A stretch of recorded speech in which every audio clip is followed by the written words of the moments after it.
এই মুহূর্তে সব থেকে বড় খবর, ভোটের আগেই বেকায়দায় মমতা। মমতার স্বাদের প্রকল্প লক্ষ্মীর ভাণ্ডার নিয়ে হাইকোর্টে মামলা।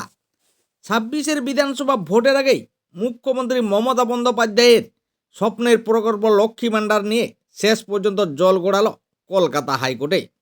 ২৬-এর নির্বাচনের আগেই বেশি আলোচিত হচ্ছে রাজ্য সরকারের এই প্রকল্প। তবে এই পরিস্থিতিতে স্বাভাবিকভাবে হাইকোর্টে মামলা বিশেষভাবে তাৎপর্যপূর্ণ।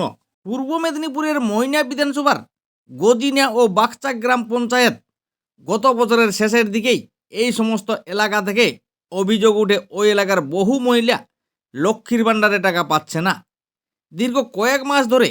কিন্তু কেন? জানা গিয়েছে দুটি গ্রাম পঞ্চায়েত বিজেপির দখলে, সেই কারণেই নাকি লক্ষ্মীর ভাণ্ডার প্রকল্প বন্ধ। আর তা নিয়ে বিডিও অফিসে ডেপুটেশনও দিয়েছেন মহিলারা। তাদের অভিযোগ, বিজেপি সমর্থক হওয়ার কারণেই তারা সরকারি প্রকল্প টাকা পাচ্ছে না। এবার এই মামলার জড় গড়ালো আদালতে। বাগচার স্থানীয় পঞ্চায়েত সদস্য সুনিতা মণ্ডল সাহ একটি জনস্বার্থ মামলা দায়ের করেন কলকাতা হাইকোর্টে। এরপর কলকাতা হাইকোর্ট কি রায় দেয় সেদিকেই তাকিয়ে এখন এই মহিলারা।